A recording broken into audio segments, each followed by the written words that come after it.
बिस्मिल्लाहिर्रहमानिर्रहीम अस्सलाम वालेकुम स्टूडेंट्स। अच्छा बच्चों, आज हम जो फ़िज़िक्स की 9th क्लास की न्यू बुक है उसके हम चैप्टर नंबर 1 के आज हम न्यूमेरिकल सॉल्व करने लगे हैं। तो चलें बच्चों स्टार्ट करते हैं। बाकी जो चैप्टर्स हैं चैप्टर नंबर 2 और 3 के प्रॉब्लम्स जो है वो मैं ऑलरेडी सॉल्व करके अपलोड कर चुका हूँ।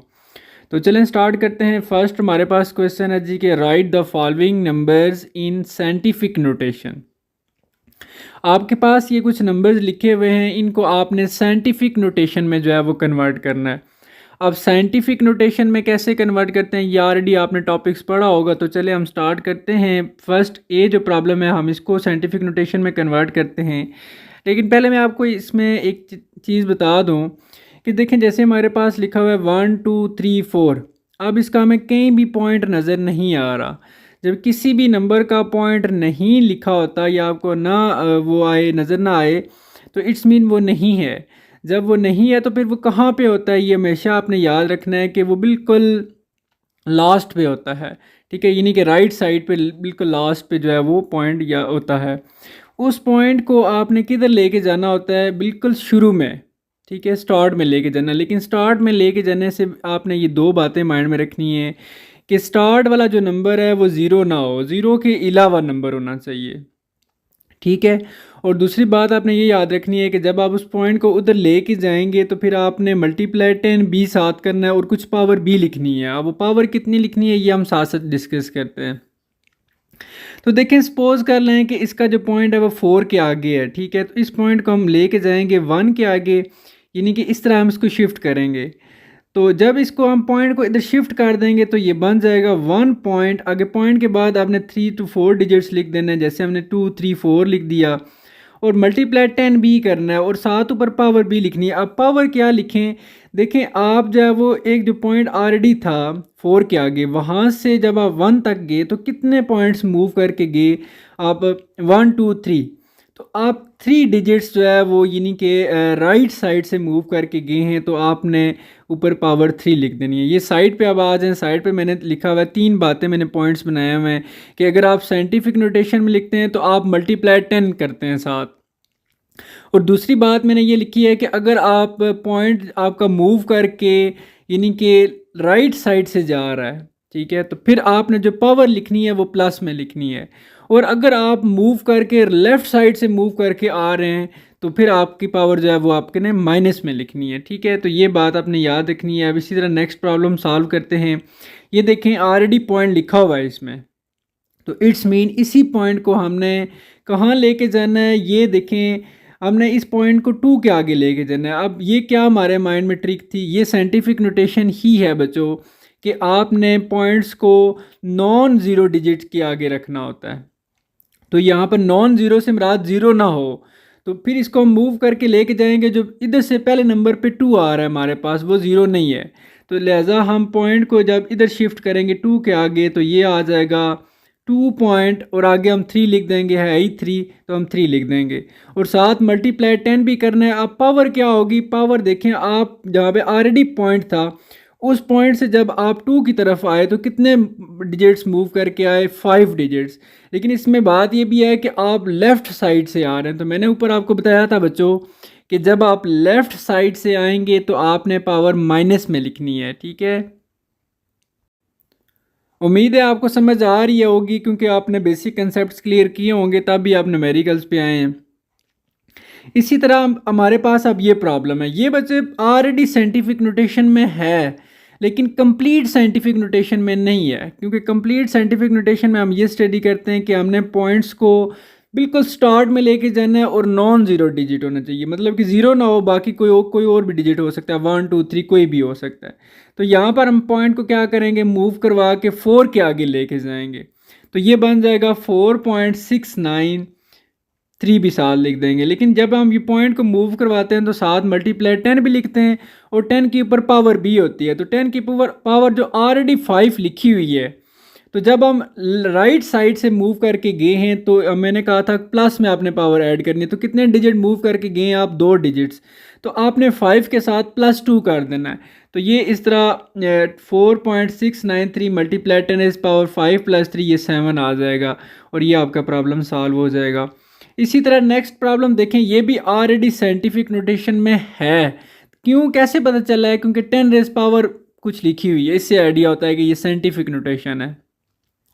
तो लेकिन ये कंप्लीट साइंटिफिक नोटेशन नहीं है, तो इसको हमने कैसे करना है, इसका जो पॉइंट है इसको हम मूव करवा के 9 के आगे लेके आएंगे। ठीक है, तो 9 के जब आगे लेके आएंगे तो ये बन जाएगा 9.85 मल्टीप्लाई 10⁻7 रहेगा। अब साथ हमने क्या लिखा, क्योंकि हम लेफ़्ट साइड से आ रहे हैं तो कितने डिजिट मूव करके आए, 3 डिजिट्स, तो ये -3 कर देंगे। तो ये 9.85 मल्टीप्लाई 10⁻7 -3 करेंगे तो ये 4 आ जाएगा। और ये आपका फर्स्ट न्यूमेरिकल प्रॉब्लम सॉल्व हो गया। उम्मीद है बच्चों आपको साइंटिफिक नोटेशन का कंसेप्ट अच्छे से क्लियर होगा, तो ये प्रॉब्लम्स भी समझ आ रहे होंगे। अब नेक्स्ट प्रॉब्लम हमारे पास ये है कि express the following measurements using prefixes. ये कुछ ए और बी में आपको दो प्रॉब्लम छोटे छोटे दिए गए, इनको आपने कुछ इस तरीके से लिखना है कि इनमें प्रीफिक्स यूज़ हो जाए। तो देखते हैं कैसे यूज़ होगी। ए पार्ट को पहले हम सॉल्व कर लेते हैं। ए पार्ट हमारे पास 27.5 मल्टीप्लाई 10⁻−10 मीटर है। तो इसके नज़दीक तीन जो प्री फिक्सेस हैं बच्चे, आपको पहले अभी प्री फिक्सेस आपकी बुक में एक टेबल बना हुआ है, आप उसको अच्छे से स्टडी करें ताकि ये प्रॉब्लम आपको बहुत अच्छे से समझ आए।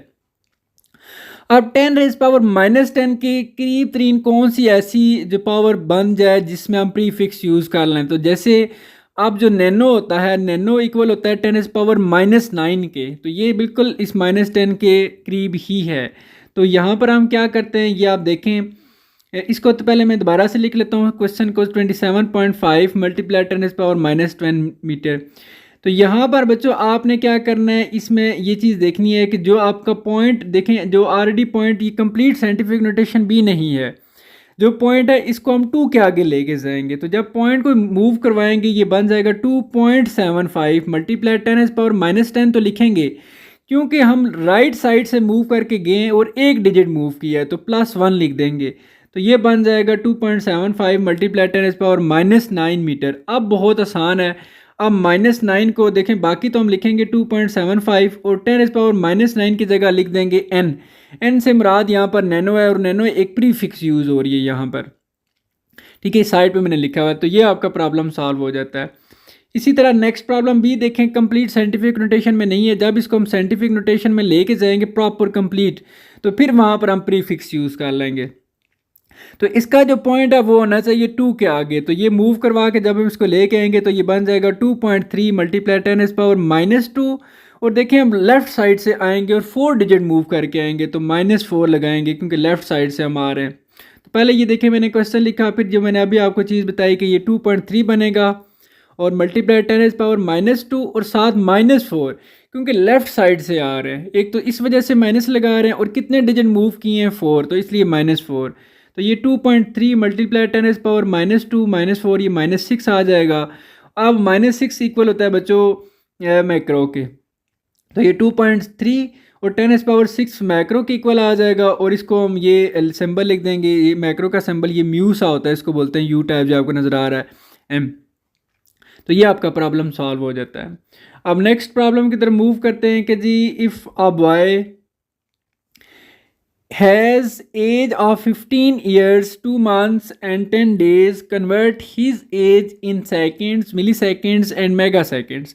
तो बच्चों आप में से जो बच्चा 15 साल का है, आज हम उसकी एज जो है सेकंड्स में, मिली सेकंड्स में और मेगा सेकंड्स में कन्वर्ट करने लगे। देखते हैं कि आपकी जो अभी तक ज़िंदगी है वो कितने सेकंड्स बन रही है। ठीक है, तो इसी तरह फिर देखेंगे कि कितने मिली सेकंड्स बन रही है। जैसे आपको पता है ना कि आपकी एज 15 साल है, लेकिन हम देखने लगे हैं कि वो कितने सेकंड्स बन रही है। ठीक है, सो देखते हैं आज हम ये कन्वर्ट करते हैं। लेकिन इसमें टारगेट ये होगा कि देखें सिर्फ 15 साल नहीं लिखा हुआ, बल्कि 15 ईयर्स 2 मंथ्स एंड 10 डेज लिखा हुआ है। 3 चीज़ें लिखी हुई हैं। तो सो हम टारगेट कैसे सॉल्व कैसे होगा प्रॉब्लम, वो इसमें ये होगा कि आपने 15 ईयर्स को अलग से कन्वर्ट करना है सेकंड्स में, फिर 2 मंथ्स को अलग से कन्वर्ट करना है सेकंड्स में, 10 डेज़ को अलग से कन्वर्ट करना है सेकंड्स में। ये तीनों कन्वर्ट करने के बाद जो आंसर आ जाएगा तीनों का सेकंड्स में, उन तीनों को प्लस करना है, ऐड करना है। ऐड करने के बाद जो आंसर आएगा वो आपका कंप्लीट एज यानी कि 15 years 2 months and 10 days complete जो है वो सेकंड्स में कन्वर्ट हो जाएगी। फिर सेकंड वाले को हम आगे मिली सेकंड में और मेगा सेकंड में कन्वर्ट कर लेंगे।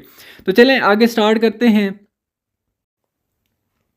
तो देख लें हमारे पास टारगेट ये होगा बच्चों कि हमने 15 ईयर्स को सेकंड में कन्वर्ट करना है, 2 मंथ्स को भी सेकंड में और 10 डेज़ को भी सेकंड में, और फिर तीनों के आंसर को आपस में ऐड करना है। फिर कंप्लीट हमारा एज वाला जो प्रॉब्लम पार्ट है सेकंड्स वाला वो कंप्लीट हो जाएगा। फिर उससे आगे हम मूव करेंगे। तो देखिए सबसे पहले हम 15 ईयर्स को सेकंड में कन्वर्ट करते हैं। एक आप अच्छे से समझ लें, बाकी भी आपको समझ आना शुरू हो जाएंगे। जैसे आपके पास ईयर है जी किसी बच्चे की 15 ईयर्स, इसको हम सेकंड में कन्वर्ट करने जा रहे हैं। तो इसका तरीका ये है कि 15 साल अगर उसकी एज है तो 15 साल में कितने, एक साल में कितने, एक आपने यहाँ से साल की बात करनी है। अब एक साल में कितने मंथ्स होते हैं? 12 मंथ्स हैं, ठीक है, 12 महीने। अब एक महीने में कितने दिन हैं? तो वो 30 डेज़ हैं। तो इस तरह आपने देखें एक का हिसाब रखना है। 15 ईयर्स लिखा, अब एक ईयर में कितने मंथ्स हैं? 12 मंथ। फिर एक मंथ में कितने डेज़ हैं? 30 डेज़। अब एक दिन में कितने घंटे हैं? 24 आवर्स। अब एक घंटे में कितने मिनट्स हैं? तो 60 मिनट्स। और एक मिनट में कितने सेकंड हैं? 60 सेकंड। तो इस तरह सबको मल्टीप्लाई करें तो ये सेकंड्स में कन्वर्ट हो जाती है। मैं दोबारा से अब आपको समझाने लगा हूँ। देखिए आपने एक तरतीब से चलना है। ईयर से मंथ्स पे आना है, फिर मंथ से डेज़ पे आना है, डेज से हावर्स पे आना है, हावर्स से मिनट्स पे आना है, और मिनट से सेकंड पे आना है। तो थोड़ा सा एक दफ़ा फिर रिपीट कर देता हूँ ताकि नेक्स्ट फिर आपको अच्छे से समझ आए। तो देखें जब आपके पास 15 साल थी, 15 साल आप कहते हैं कि एक साल में 12 महीने हैं, तो आपने 15 को 12 से मल्टीप्लाई कर दिया। फिर आप कहते हैं जी एक मंथ में 30 दिन होते हैं, तो फिर ये 15 मल्टीप्लाई 12 मल्टीप्लाई 30 कर देंगे आप। फिर जब आप कहते हैं कि जी एक दिन में 24 घंटे होते हैं, तो फिर 15 मल्टीप्लाई 12 मल्टीप्लाई 30 मल्टीप्लाई 24, शुरू वाले इसी तरह रखेंगे, लास्ट पे फिर मल्टीप्लाई कर देंगे। इसी तरह एक घंटे में कितने मिनट्स हैं? 60, तो लास्ट पे देखें आपने 60 को मल्टीप्लाई कर दिया। फिर एक मिनट में कितने सेकंड हैं? फिर 60 हैं, तो वो लास्ट पे आपने फिर 60 को मल्टीप्लाई कर दिया और सबको आपस में मल्टीप्लाई किया, तो आपका ये आंसर आ गया। तो ये उस बच्चे की एज जिसकी 15 साल थी वो कन्वर्ट हो गई है सेकंड्स में। इतनी सेकंड्स उसकी लाइफ बन रही है। अब 2 मंथ्स को कन्वर्ट करते हैं सेकंड्स में, तो ये बहुत ईजी है। अब 2 मंथ्स हैं, तो आपने जो लास्ट वाला लिखा हुआ है मंथ्स, अब वहाँ से एक मंथ की आपने बात करनी। एक मंथ में कितने दिन होते हैं? 30 डेज़। तो आपने साथ लिख दिया जी 2 मल्टीप्लाई 30 डेज़। अब जो लास्ट में लिखा हुआ डेज़, एक दिन में कितने घंटे हैं? एक दिन में आप खुद सोचें, एक दिन में कितने घंटे हैं? 24 घंटे हैं। तो 2 मल्टीप्लाई 30 मल्टीप्लाई 24 हावर्स। अब लास्ट पे जो लिखा हुआ हावर्स, एक घंटे में कितने मिनट्स हैं? 60। तो 2 मल्टीप्लाई 30 मल्टीप्लाई 24 मल्टीप्लाई 60। अब एक मिनट में कितने सेकंड है? 60 हैं, तो लास्ट पे अगेन 60 से मल्टीप्लाई करना है। आप सबको मल्टीप्लाई करें तो ये आपके पास 2 मंथ्स हैं, ये इक्वल आ जाते हैं इतने सेकंड्स के। अब इसी तरह नेक्स्ट थर्ड टारगेट था हमारे पास कि हमने 10 डेज़ को कन्वर्ट करना है सेकंड्स में। तो 10 डेज़, तो ये लिख दिया 10 डेज़। अब लास्ट पे लिखा हुआ है डेज़, और अब यहाँ से एक दिन की आप बात करें, एक दिन में कितने घंटे होते हैं? आपने तरतीब मैंने आपको बताया भी है कि डेज़ के बाद क्या आता है। डेज़ के बाद आपके पास हावर्स आ जाते हैं, ठीक है। तो 24 हावर्स होते हैं, 10 मल्टीप्लाई 24 हावर। अब हावर्स के बाद सेकंड मिनट होते हैं। तो एक घंटे में कितने मिनट्स हैं? 60 हैं, तो आपने इसको 60 से मल्टीप्लाई कर दिया। अब मिनट्स के बाद सेकंड है, तो सेकंड, एक मिनट में कितने सेकंड है? 60 सेकंड है, तो सबको मल्टीप्लाई करेंगे तो ये आपका पास आंसर आ जाएगा। अब तीनों का आंसर हमारे पास आ चुका है, ठीक है बच्चों। मैं आपको रिपीट कर रहा हूँ कि आप कैसे स्टेप बाय स्टेप डाउन नीचे आते हैं। आपने ईयर से मंथ्स पे, फिर इस तरह डेज पे, फिर इस तरह हावर्स पे, मिनट, सेकंड, एक तरतीब है, आप फर्स्ट क्वेश्चन से देख सकते हैं। तो तीनों का आपका आंसर आ गया। अब आपने क्या किया कि जी जो ए पार्ट है उसमें तो एज जो है वो सब 15 साल 2 महीने और जो दिन थे 10 दिन थे सब की कन्वर्ट करके आपने आपस में ऐड किया। ये देखें, जब तीनों का आपस में तीनों का आंसर ऐड कर लिया तो ये आपके पास जो अभी बन रही है ये कंप्लीट एज आपकी कन्वर्ट हो गई है 15 साल 2 महीने 10 दिन की सेकंड्स में। लेकिन इसको हम साइंटिफिक नोटेशन में लिख लेते हैं। अभी सीखा भी था हमने साइंटिफिक नोटेशन, इसका पॉइंट कहीं भी नहीं है, लास्ट पे होगा। तो इस पॉइंट को मूव करवा के 4 के आगे लेके जाएंगे तो ये बन जाएगा 4.7260। आगे कोई भी आप 3 4 5 डिजिट जितने लिखना चाहते हैं लिख लें, मैक्सिमम 3 से 4 लाजमी लिख लें। तो ये बन जाएगा 4.72608 मल्टीप्लाई 10 इज पावर।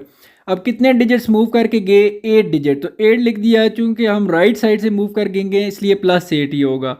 अब इसको सेकंड्स को आगे मिली सेकंड्स में कन्वर्ट करेंगे, लेकिन आपको यहाँ पर एक चीज़ कंसेप्ट क्लियर होना चाहिए। चले मैं बता देता हूँ साथ, ये मिली सेकंड्स में कन्वर्ट करने लगे, यही वैल्यू जो आपकी लास्ट पे आई हुई है 10⁸ वाली, इसी को आपने आगे मिली सेकंड्स में कन्वर्ट करना है। तो पहले मैंने इसी को लिख लिया।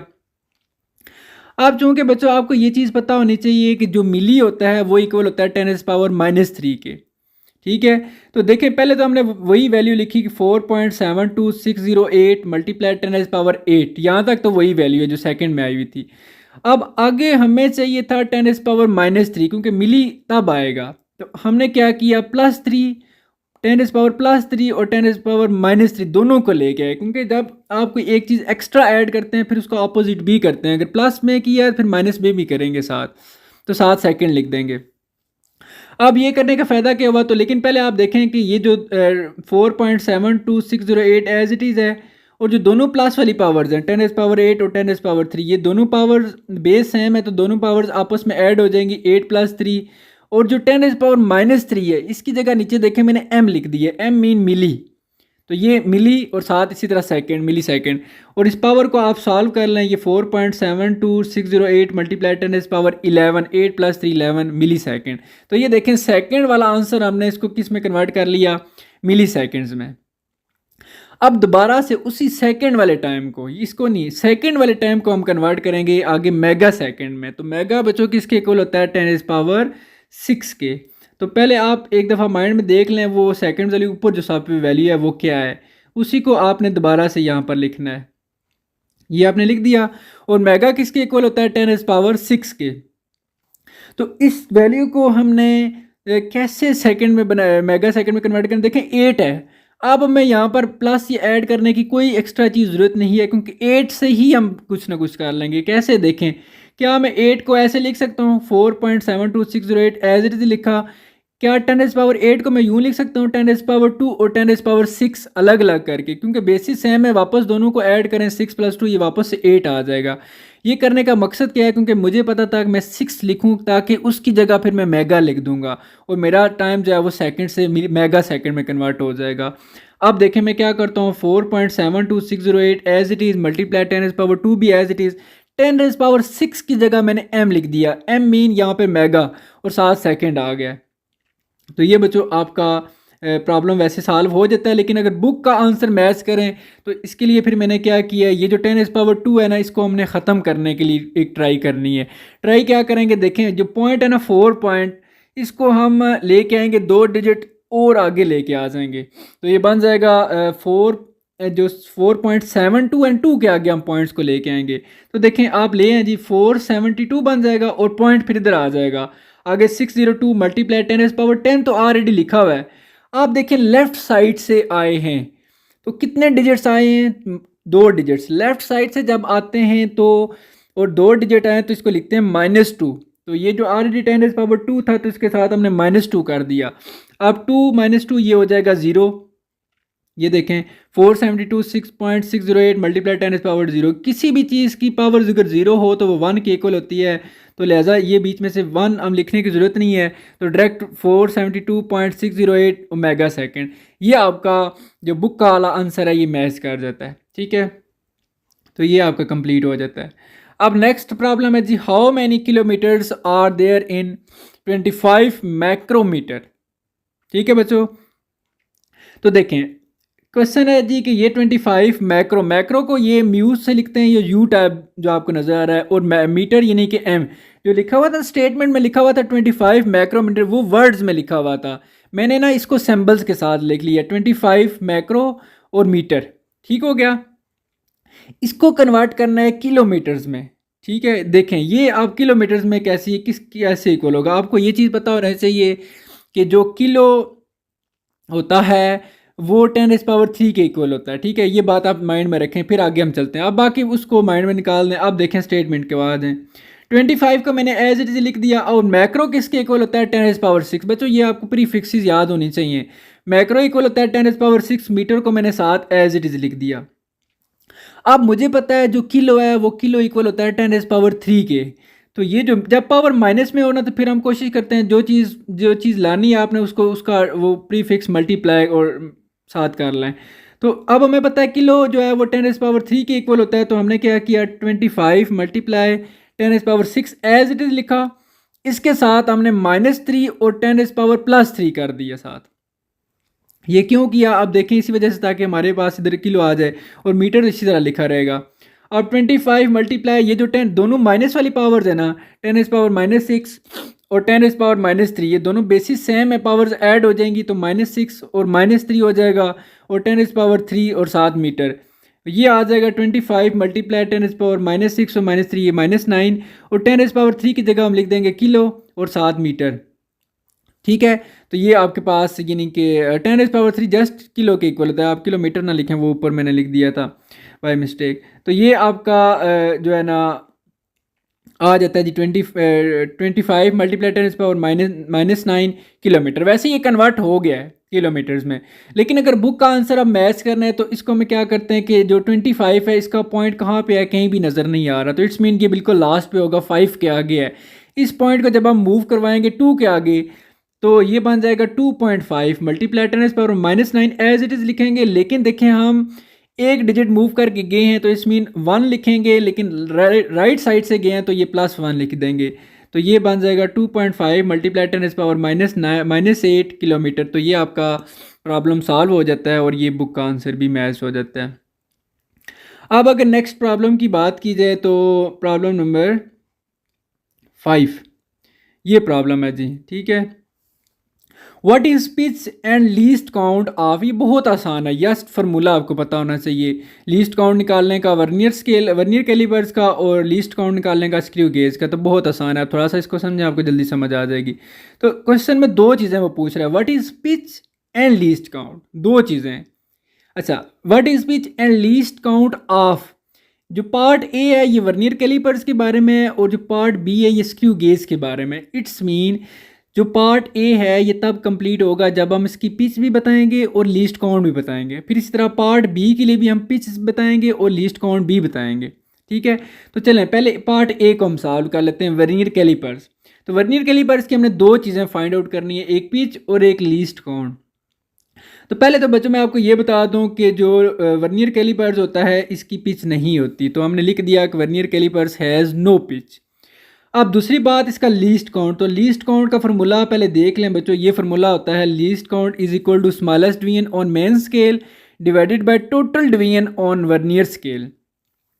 तो ये दोनों चीज़ें दी हुई हैं स्टेटमेंट में, स्मॉलेस्ट डिवीजन भी दी हुई है और टोटल डिवीजन भी दी हुई है। आप देखें दोबारा पार्ट ए में लिखा हुआ है vernier calliper if the smallest division on main scale is 1 mm, smallest division कितनी है 1 mm and total division on vernier scale is 20। तो 1 और 20 दोनों को आपस में डिवाइड कर लेंगे, ये देखें हम डिवाइड करते हैं, ये 1 डिवाइडेड बाई 20 दोनों को डिवाइड किया तो ये आ गया 0.05 mm। क्योंकि आंसर जो है वो आपका बुक में सेंटीमीटर में लिखा हुआ है, तो सो इस 0.5 mm को हम कन्वर्ट कर लेंगे सेंटीमीटर में। तो बच्चों मिलीमीटर से सेंटीमीटर में जाने के लिए आप इसी 0.05 को 10 से डिवाइड कर देंगे। जब आप 10 से डिवाइड करेंगे तो ये आपका 0.005 सेंटीमीटर आपका आंसर आ जाएगा। ठीक हो गया बच्चों। अब हम नेक्स्ट प्रॉब्लम की तरफ मूव करते हैं, पार्ट बी जो है इसका स्क्रू गेज वाला। तो स्क्रू गेज की पिच बतानी है और लीस्ट काउंट बताना है। तो पहले पिच की बात कर लेते हैं। पिच जो इसकी होती है बच्चों देख लें, pitch of the screw gauge is the distance moved by the spindle per revolution which is given as 0.5। जब वो एक चक्कर कंप्लीट करता है तो उसकी जो आती है तो वही उसकी जो है ना पिच होती है, जैसे 0.5 ये ऑलरेडी गिवन है, जो आपकी स्टेटमेंट में गिवन भी थी। ठीक है, ये देख लेते हैं, इसने खुद भी कहा था screw gauge is the smallest division on its main scale is 0.5, यही आपका पिच होगा। अब लीस्ट काउंट इसका कैसे निकालना है, इसका लीस्ट काउंट निकालने का तरीका पहले आप फार्मूला देख लें, फिर हम स्टेटमेंट पे आएंगे दोबारा से। पिच लीस्ट काउंट निकालना है जी स्क्रू गेज का, ये इक्वल होता है pitch over total number of divisions. अब पिच तो अभी हमने निकाली है या स्टेटमेंट में गिवन भी थी 0.5 mm। ठीक है, और टोटल नंबर ऑफ डिवीजन्स वो भी गिवन है आपको 50। बहरहाल देख लेते हैं एक दफ़ा, पिच तो हमारी 0.5 होगी और टोटल नंबर ऑफ डिवीजन जो है वो 50 है। ये फार्मूले आपको आपकी बुक में दिए हुए हैं बच्चों, आप वहाँ से देख सकते हैं, लीस्ट काउंट स्क्रू गेज का भी और वर्नियर कैलिपर भी। तो आप देख लेते हैं जी, ये 0.5 तो है ही है, अब 50 है कि नहीं। तो ये स्टेटमेंट में हम दोबारा से आते हैं। तो ये देखें जी, screw gauge if the smallest division on its main scale is 0.5 mm and its movable scale has 50 division. तो बिल्कुल ठीक है जी। अब दोनों को बड़े आसानी से हम जो है वो जस्ट डिवाइड करेंगे तो ये आ जाएगा 0.01 mm। तो ये आपका आंसर यही है, बुक में भी यही है। अगर आप चाहें तो इसको सेंटीमीटर में भी कन्वर्ट कर सकते हैं, वही तरीका होगा, 10 से डिवाइड करें तो सेंटीमीटर में भी आ सकता है अगर आपको स्टेटमेंट में कहा जाए तो, फिर अदरवाइज ज़रूरत नहीं है। ठीक है, तो ये आपका प्रॉब्लम कंप्लीट हो जाता है। नेक्स्ट प्रॉब्लम है जी आपके पास, ये बहुत आसान है, ये अच्छे से समझें, आपको नेक्स्ट प्रॉब्लम भी फिर समझ आएगा। Look at the measurement of vernier callipers. ये आपके सामने एक डायग्राम सी बनी हुई है, इसकी 3 चीज़ें आपने बतानी है। What is its main scale reading, what is its coinciding division on vernier scale, calculate total reading on vernier calliper suppose. तो देखें, what is its main scale reading. तो मेन स्केल रीडिंग जो है वो बच्चों कैसे देखते हैं, वो देखें आपके पास यहाँ पर मैं आपको बड़े आसान और सादा तरीके से बताने लगा हूँ कि आपको समझ आए। एक आपको लाइंस आपकी बुक में देखें रेड कलर की नज़र आ रही हैं, जो ऊपर वाला स्केल बना हुआ है, ठीक है, जो मेन स्केल इसको बोलते हैं। और जो नीचे आपको नज़र आ रहा है ये वर्नियर स्केल है। अब आप देखें जो नीचे वाले है, जो यहाँ पे 0 और 10 लिखा हुआ है, ये इस स्केल का जो 0 है ऊपर वाले मेन स्केल की किस लाइन के साथ मैच कर रहा है। ठीक है, तो ये 0 जो है आप उसको देखें, वो 2 से आगे आप मूव करें, ये आ जाएगा 2 से आगे एक लाइन और आए तो ये 2.1, फिर एक और लाइन 2.2, फिर 2.3, 2.4 और ये ऑलमोस्ट जो है 2.5 बन रहा है। ठीक है, तो ये हम लिख देते हैं कि what is its main scale reading. तो ये मेन स्केल रीडिंग इसकी आ जाएगी 2.5। ठीक हो गया बच्चों। तो इसी तरह अब हम इसकी देखना है what is its coinciding division on vernier scale, यानी कि उनकी दोनों की आपस में ऐसी कौन सी लाइन है जो मैच कर रही है, कोइंसाइड कर रही है, या बिल्कुल आपस में यानी कि टच कर गई है बिल्कुल एग्जैक्ट। तो वो देखते हैं कौन सी लाइन है। तो यहाँ पर मैंने आपको पहले बता देता हूँ, वो वर्नियर स्केल की 8 लाइन है जो कोइंसाइड कर रही है, लेकिन फिर भी हम देख लेते हैं एक दफ़ा। तो देखें, पहला पॉइंट आपको शायद समझ आ गया, मेन स्केल रीडिंग कैसे निकालनी है कि आपका जो ऊपर वाला स्केल आपको मेन स्केल नज़र आ रहा है और इसी तरह नीचे स्केल नज़र आ रहा है वर्नियर स्केल। वर्नियर का आपने देखना है कि जो 0 है वो ऊपर किस लाइन से जो है वो टच कर रहा है। तो फिर आपने वो लाइंस काउंट करनी है, वो 2 से आगे आप आते जाएँ, 2.1, 2.3, 2. इस तरह 5 तक आप आ जाएंगे। ठीक है, तो ये आपका मेन स्केल आ जाएगा। अब कोइंसाइड कौन सी लाइन कर रही है, तो ये वैसे बच्चों पिक अच्छी सी नहीं बनी हुई, ब्लर सी है, कुछ क्लियर नहीं हो रहा, लेकिन अप्रॉक्सीमेटली जो है वो 8th जो लाइन है वो टच कर रही है ऊपर मेन स्केल के साथ। तो आप देखते जाएं 0, ये फिर आगे 1, 2, 3, 4, तो 8 वाली जो लाइन है वो टच कर रही है। तो इसका आंसर आ जाएगा जी 8th लाइन। इसी तरह थर्ड पॉइंट है calculate total reading on vernier calliper. तो टोटल रीडिंग बच्चों आप देखें, उम्मीद है आपको ये 2 पार्ट समझ आ गए होंगे। और अब total reading, calculate total reading on vernier calliper. Suppose कर लें टोटल रीडिंग का ये फार्मूला होगा, total reading is equal to MS का मतलब है मेन स्केल रीडिंग जो सबसे ऊपर देखें लिखी हुई है, और प्लस वर्नियर स्केल रीडिंग, ये जो आपने B पार्ट सॉल्व किया था ना, ये जो आपकी 8 आया था, ये आपका वर्नियर स्केल रीडिंग भी है, multiply least count vernier callipers का आ जाएगा यहाँ पे। तो मेन स्केल रीडिंग आपकी देखें ऊपर कितनी है 2.5, तो ये आपने 2.5 लिख दिया, प्लस वर्नियर स्केल की रीडिंग कितनी है 8 है, मल्टीप्लाई लीस्ट काउंट कितना है 0.1। अब लीस्ट काउंट कैसे निकाला है, 0.1 का कैसे पता चल गया 0.01। तो ये देखें साइड में मैंने लिखा हुआ है कि smallest division divided by total division. ये मैं आपको ये प्रॉब्लम आंसर निकाल लेते हैं, फिर मैं एक दफ़ा बता देता हूँ, ये ज़रूरी है समझना। तो देखें 2.5 एज इट इज़ लिखा, प्लस 8 को मल्टीप्लाई किया 0.01 से, तो ये आ गया 0.08, दोनों को प्लस किया तो ये आ जाता है 2.58 सेंटीमीटर। देखें स्टेटमेंट में जो भी यूनिट यूज़ हुआ था वही आप यूनिट जो है वो यहाँ पर लगा लें, सेंटीमीटर। ठीक है, तो इस तरह वो देखें 2.5 सेंटीमीटर, और स्केल से भी मैं आपको बता देता हूँ। तो ये आपका आंसर यहाँ पर आ जाएगा। अब लीस्ट काउंट आपने कैसे निकालना है ये बच्चों आपने अंडरस्टैंड करना है। देखिए साइड पे लिखा हुआ है least count is equal to smallest division over total division. Smallest division यहाँ पर कितनी है 0.1, टोटल डिवीजन कितनी है 10। लेकिन क्वेश्चन ये आपके माइंड में आ रहा होगा कैसे पता चला है कि स्मॉलेस्ट डिवीजन 0.1 है और टोटल डिवीजन 10 है। तो आप दोबारा से ये माइंड में रख लें, 0.1 स्मॉलेस्ट डिवीजन है और टोटल डिवीजन 10 है। तो अब आपको मैं स्टेटमेंट से समझा देता हूँ कि ये 0.1 स्मॉलेस्ट डिवीजन कैसे है। तो ये देखें, जो आपको ये स्केल नज़र आ रहा है मेन स्केल जो रेड वाला है, इसमें देखें लिखा हुआ है वो 0 सेंटीमीटर, फिर उसके 0 के आगे लाइनें लगी हुई हैं, फिर आगे वो 1, 0.1, 0.2, 0.3 चलता चलता चलता 1 तक आएगा। तो कोई सी दो जो लाइनें हैं, कोई सी दो लाइनों के दरमियान कितना डिस्टेंस या कितना फासला है, जब आप 0 से आगे नेक्स्ट लाइन पे मूव करते हैं तो वो 0.1 बनता है। इसी तरह आपने कोई से दो के दरमियान देखना है तो वो 0.1 है, ये स्मॉलेस्ट डिवीजन होती है। जो सबसे कम पार्ट कितना है तो इसको हम बोलते हैं स्मॉलेस्ट डिवीजन। ठीक है, फिर इसी तरह टोटल डिवीजन आती है वर्नियर स्केल की। तो टोटल डिवीजन वर्नियर स्केल की आप नीचे वाला आप देखें वो कितनी है, 0 से 10 तक है, तो वो 10 है। इस तरह हमने दोनों को डिवाइड किया तो ये लीस्ट काउंट आ जाता है। उम्मीद है आपको समझ आ गई होगी। अब नेक्स्ट प्रॉब्लम भी इसी तरह ही है, वो स्टार्ट करते हैं। ये है जी, ये स्क्रू गेज का है। Look at the figure of screw gauge, let's suppose a small steel ball is placed between its spindle and well then what is its main scale reading, what is coinciding division of circular scale, calculate the total diameter of ball। वही तरीका है सारा।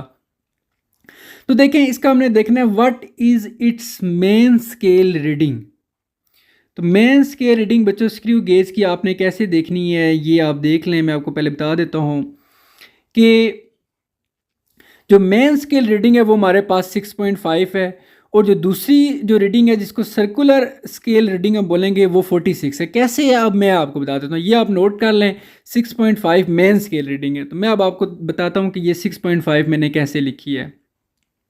तो देखें जो आपका ये जो लिखा हुआ है, जहाँ पे आपको लिखा हुआ नज़र आएगा mm लिखा हुआ है, 0 के आगे mm, तो ये आप आगे काउंट करते जाएँ। 0 से आगे जो नेक्स्ट लाइन है ये 0.5 है, फिर 1 आ जाता है, फिर 1 से आगे जो लाइन है ये 1.5 है, फिर आगे 2 आ जाता है, फिर 2.5, फिर 3, फिर 3.5, फिर 4, फिर 4.5, फिर आगे 5, फिर 5.5, फिर आगे 6, फिर 6 से आगे 6.5। ये 6.5 जो लाइन है ना, ये उस सर्कुलर जो स्केल है उसको जो है वो टच कर रही है। ठीक है, उसके आगे ये वहाँ तक वो मूव कर चुका है। तो ये आपकी मेन स्केल रीडिंग ऐसे देखते हैं। अब अगर वो ये मज़ीद आगे हम इसको आगे मूव करवा देते तो लेट्स वो 6 पे आ जाता तो हमारी मेंस की रीडिंग 6 हो जाती। तो इस तरह ये अभी 6.5 है जो कि हमें नज़र आ रहा है, तो ये 6.5 होती है। इसी तरह अब आपने सेकंड पॉइंट देखना है, what is coinciding division of circular scale. Circular scale की कौन सी लाइन है जो कोइंसाइड कर रही है, मतलब कि टच कर रही है। वो मैंने आपको पहले बता दिया था, वो 46 है। तो कैसे देखना है ये देखें। अब आपका जो सर्कुलर स्केल है, ठीक है, इस सर्कुलर स्केल पे देखें नीचे सबसे नीचे लिखा हुआ है 40 से ऊपर जो लाइन है 41, फिर उससे ऊपर 42, 43, 44, फिर आगे 45 लिखा भी हुआ है। 46 जो लाइन है वो देखें बिल्कुल उसके साथ टच कर रही है। तो ये इस तरह आपको कोइंसाइड कर रही है, तो ये हम कहते हैं जी ये हमारी सर्कुलर स्केल की रीडिंग है, वो 46 है। दोनों की रीडिंग आ गई। आप total diameter calculate the total diameter of the ball, इसका मतलब है टोटल रीडिंग ही निकालनी है आपने। तो देखें ये दोनों हमने कैलकुलेट कर ली, तो total diameter mean total reading ही निकालनी है। तो ये वही तरीका है, मेन स्केल रीडिंग जो आपने पहले निकाली है, फिर प्लस सर्कुलर स्केल रीडिंग दूसरी वाली, और multiply least count. Main scale reading आपकी 6.5 है और सर्कुलर स्केल रीडिंग आपकी 46 है, और लीस्ट काउंट आपका 0.01। मैं अगेन आपको यहाँ पर भी बताऊँगा कि यहाँ पर लीस्ट काउंट हमने कैसे निकाला है। पहले आप प्रॉब्लम को समझ लें, हम आंसर निकाल लेते हैं, फिर आपको मैं बता देता हूँ। 6.5 को आपने एज इट इज लिखा, प्लस 46 को मल्टीप्लाई किया आपने 0.01 से, तो ये आ गया 0.46। अब दोनों को प्लस किया तो ये 6.96 mm। तो ये देखें mm यूज़ हुआ था यूनिट्स, तो हमने यहाँ पर mm स्केल में आप क्वेश्चन में देख सकते हैं, स्टेटमेंट में वहाँ पे mm लिखा हुआ था, तो इसलिए इसमें हमने mm लिख दिया, और ऊपर वाले में सेंटीमीटर था, सेंटीमीटर लिख दिया। अब ये लीस्ट काउंट 0.01 कैसे आया आप देखें। ये लीस्ट काउंट का फार्मूला ये होता है कि smallest reading on main scale divided by number of divisions on circular scale. तो स्मॉलेस्ट रीडिंग बच्चों कितनी है, 0.5 है mm थी, और टोटल नंबर ऑफ डिवीजन्स कितनी है, 50 है। अब आप सोच रहे होंगे ये 0.5 और 50 कैसे पता चल गया, तो बच्चों और ये आंसर आ जाता है 0.01 mm। तो चलें अब हम आते हैं कि 0.5 और 50 कैसे पता चला। तो स्मॉलेस्ट डिवीजन 0.5 है और टोटल 50 है, तो चलें देखते हैं। तो 0.5 कैसे हमारे पास स्मॉलेस्ट डिवीजन बन रही है। तो अब दोबारा से वहीं पे आ जाएं जहाँ पे मैंने आपको कहा था कि लिखा हुआ है 0 mm। 0 mm से आगे आप नेक्स्ट लाइन पे जाएं तो वो कितना आता है 0.5, फिर उससे आगे कितना आ जाता है 1। तो आपने दो लाइनों के दरमियान अब जब फर्स्ट टाइम ज़ीरो से नेक्स्ट लाइन पे गए तो वो 0.5 था, तो ये स्मॉलेस्ट डिवीजन बन जाती है। ठीक है, अब अगर लेट्स सपोज किसी और आगे लाइन में देख लें किसी भी दो लाइन के दरमियान, तो वो 0.5 का ही डिफरेंस बनता है, तो इसको कहते हैं स्मॉलेस्ट डिवीजन। और टोटल डिवीजन हमने कहा था 50 है, तो वो आप ज़रा दोबारा से सर्कुलर स्केल पे आएँ, देखें जहाँ पे लिखा हुआ है 40, 40 से आगे कितना है 41, 42, 43, 44, फिर आगे 45 लिखा हुआ है, फिर ऊपर चलते जाएँ 46, 47, 48, 49 और 50, 50 तक ये इसकी जो मेन टोटल रीडिंग दी हुई थी ये 50 है। तो इस तरह हमने दोनों को डिवाइड किया तो हमारा जो है वो लीस्ट काउंट भी आ जाता है। तो ये बच्चों आपका प्रॉब्लम सॉल्व हो गए हैं सारे। उम्मीद है आपको समझ आई होगी। इंशाल्लाह आपको नेक्स्ट अब बाकी चीज़ें भी बताएंगे। बच्चों पढ़ाते हुए किसी किस्म की कहीं मिस्टेक हुई हो तो मैं माज़रत चाहता हूँ, और आपको समझ ना आई हो कहीं पे भी आपने कमेंट्स में बताना है। मैं इंशाल्लाह आपका जो भी प्रॉब्लम हुआ या जो चीज़ आपको समझ ना आई हुई मैं इंशाल्लाह आपको समझाऊंगा, और इंशाल्लाह उम्मीद है कि आपको फिर समझ भी आ जाएगी। बच्चों अपना बहुत सारा ख्याल रखिएगा। अल्लाह हाफिज़।